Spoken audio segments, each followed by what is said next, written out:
Day 6. Mary, a brave woman. To Mary, courage comes from her being a mother who cannot but care for her daughters and sons. Nothing stops her. No obstacle or adversity intimidates her.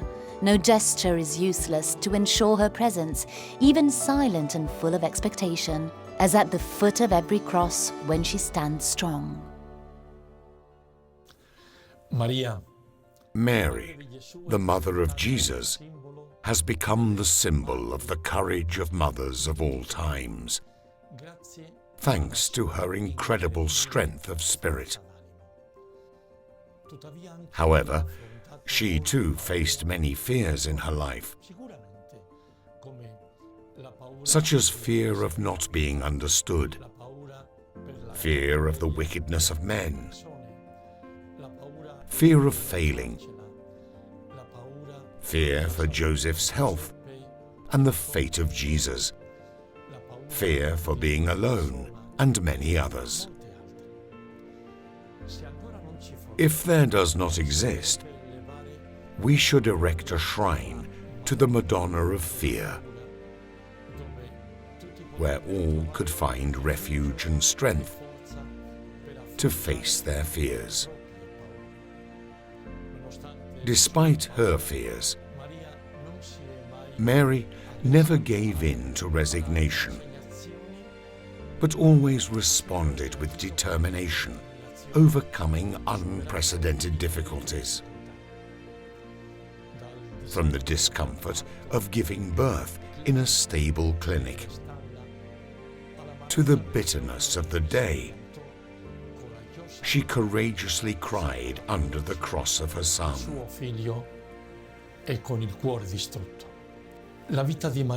Mary's life was a difficult torment, marked by God's silence. But she always found the strength to go on, rediscovering her trust in God and in His constant presence throughout the passing days. Her experience is an example of courage and trust for all of us, that we may find refuge in the Lady of Courage and overcome our fears with determination and confidence.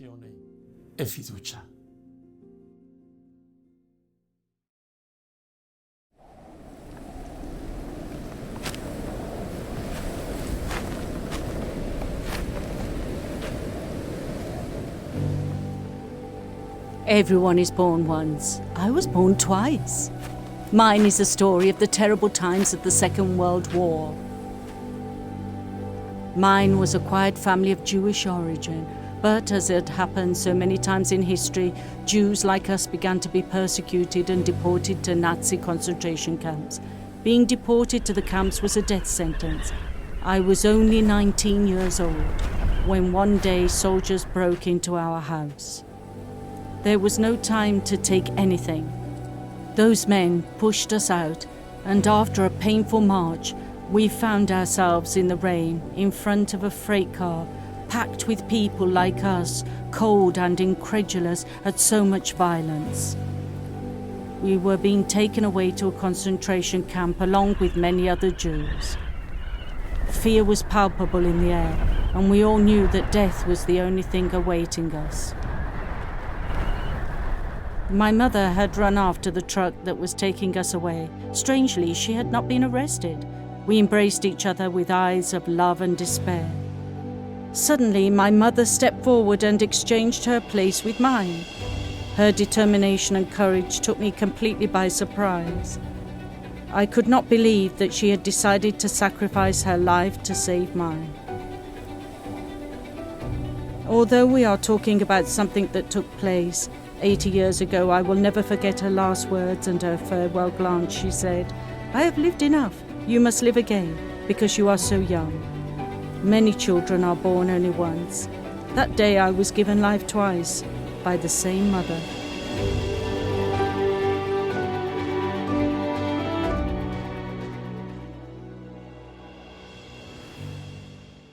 Sono Olivia Furlan e faccio parte dell'associazione My name is Olivia. I am Olivia Forlan, and I belong to the Association of Past Pupils, former pupil of the Daughters of Mary Help of Christians. At this moment, I hold the position of World Vice President of the association, and so I find myself having various opportunities to meet people, to meet groups, to meet former pupils, to meet unions and federations that are part of our World Confederation. And as I look at all of this, I find myself looking back to what my story has been to become this, Olivia, that I am now. But above all, as a woman of today, as a woman who is in this society, in this world of ours, which is certainly different from how I came to the Institute of the Daughters of Mary Help of Christians, where I studied.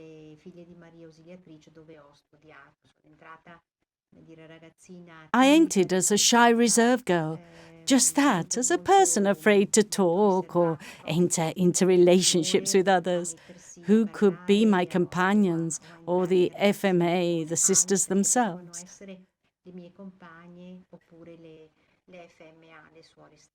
But inside there, I really was taken by the hand.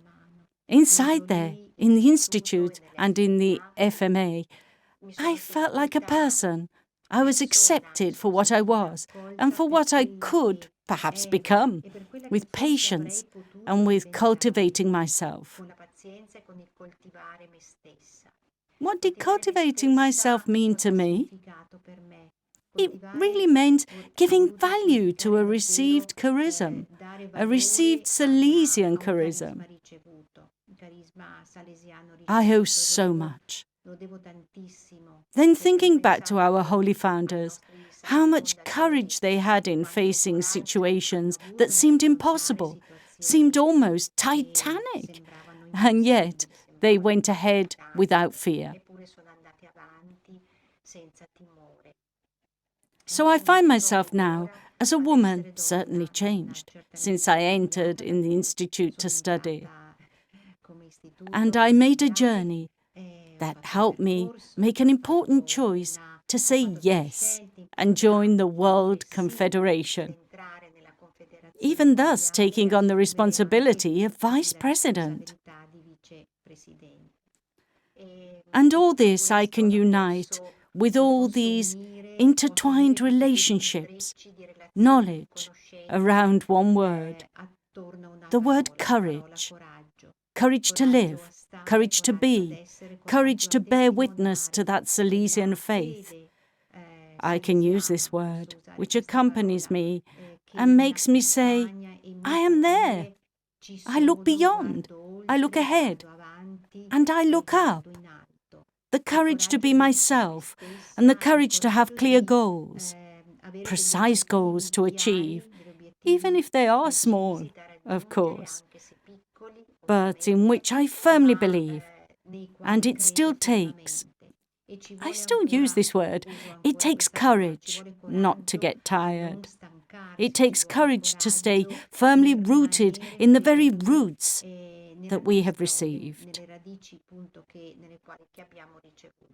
But in the meantime, I am happy to be, and I am happy to bear witness to my Salesianity. Thank you. Grazie. Prayer.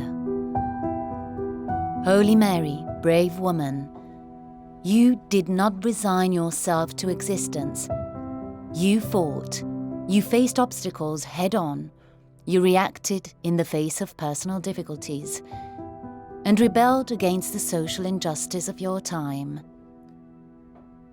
Holy Mary, brave woman, you who in the 3 hours of agony under the cross absorbed the afflictions of all the mothers of the earth, lend us some of your strength.